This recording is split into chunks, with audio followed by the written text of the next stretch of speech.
Namaskaram. There are so many things these days that are considered as superstition. Things like a black cat crossing our path, sneezing, or hitting your leg before stepping out, avoiding number 13, and so on. There are some experts who, just by observing signs and omens without seeing one's horoscope, can read the past, present, and future. Today's episode is about omens and signs and their relevance in astrology and daily life. Once it so happened that I came running into the compound of my Tata's house and I tripped over a flower pot which was kept inside the entrance of the compound wall. The pot fell down, but nothing happened to the pot or my leg. I just looked back at the fallen pot with the plant and then walked into the house. My Tata, who was watching this whole thing, called out to me and told me to keep the pot back to its place. I was in a hurry running towards the kitchen where the evening snacks were being made. I literally stopped when Tata again raised his voice and said sternly, "Prem, go back, pick up the flower pot and put it in its place." Very rarely I've heard Tata speak like this. I quietly went back, picked up the flower pot and kept it in its place and walked back. After a couple of days, when Tata was sitting and talking with his disciples, he called me and told me to sit down and join. He said, "I'm talking about Nimitha. Do you know what Nimitha is?" I had not heard that word before. Tata continued, "Nimitha are the signs that occur all around us through happenings in nature, animals, inanimate things, human beings, things that one can see, hear, or smell, even twitching of the eye, itching of the palms or foot, and so on." Later, I learned that Saguna or Nimita Shastra is a part of astrology, Jyotisha Shastra, but mostly never written down as rules. It relies more on intuition. I asked Tata, the lizard making sounds and the people responding to it saying Satyam, meaning truth. Is it all part of this? Tata laughed and said, "See, there are few things which are standard and always used by people like the lizard sound. But there is much more to it." And Tata started to tell a story. Varahamihira was a famous astrologer and astronomer who lived in the 6th century. One day, he was sitting with his disciples like this and was meeting visitors to answer their queries. One lady had come and she said that her husband had gone overseas in a ship for selling his merchandise and she wanted to know if he will come back safely.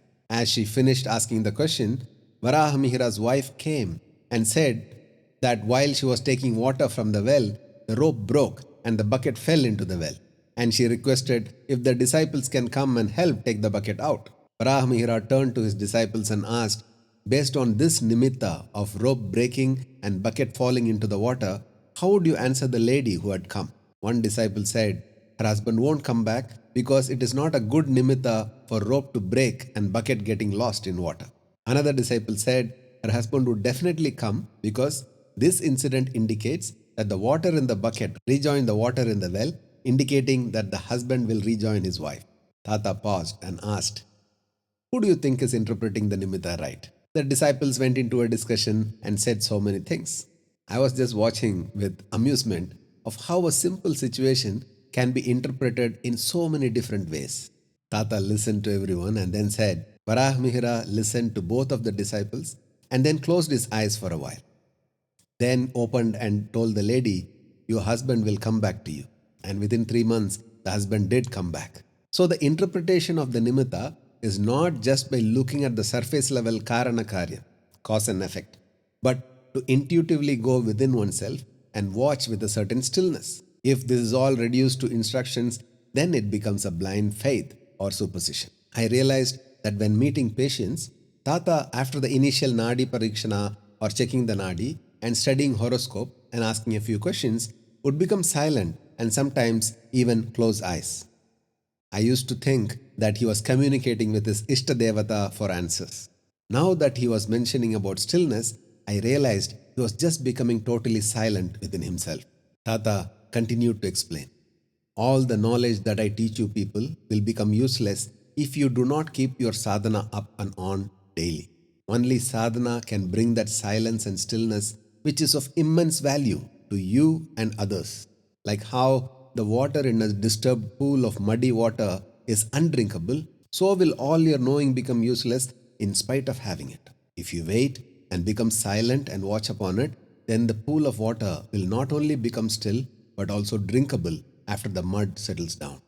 There is a knowing beyond all that I can teach you, and that knowing you will able to discover only by yourself. As Tata had not taught me any sadhana, I asked, what about people like me? Can't we learn this Nimitha without sadhana? Tata smiled and said, of course you can. Becoming careful of how you walk, what you see, smell, feel, hear, overall becoming aware of everything that's happening around you.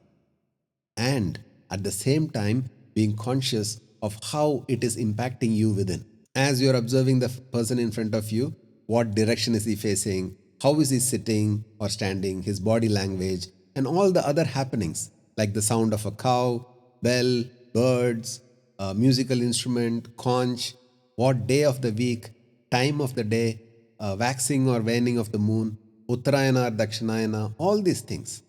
And simultaneously, you need to be aware of your breath, your mind's response to all these happenings, and yet remain in that silence or stillness.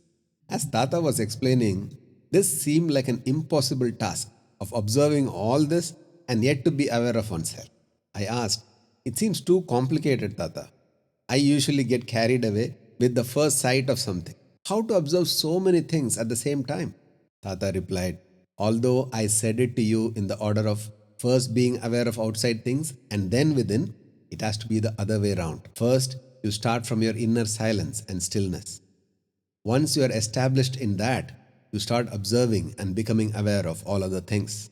Only then Nimitha works. In fact, the other day when you hit the flower pot and kept walking away, I wanted to tell you this. Whenever you accidentally hit your leg and we tell you to sit down for some time and then proceed, it is only because if you have hit your leg, it shows you are unconscious of your own body and its movements. And that indicates you're not paying attention to yourself nor the surrounding. So, when such is the case, you are asked to stop whatever you are doing or stepping out for and then pay attention to yourself, mainly your breath. Did you know your breath has a very significant role in deciding the outcome of an action that you're going to perform? Already dazed at the amount of information that Tata was giving, I asked, how can my breath decide the outcome of my action, Tata? He said, our breath can reveal about oneself and the whole cosmos if one learns to read it. This is the science of Sara Vidya. Agastya Muni has written Saranul, which details this whole science. One who masters it can use the flow of his breath for innumerable purposes, right from succeeding in a debate to even influencing if you want a girl child or a boy child to be born. Thus started my intrigue and interest towards studying about the breath and its science and applications. More about this in the next episode. Namaskar.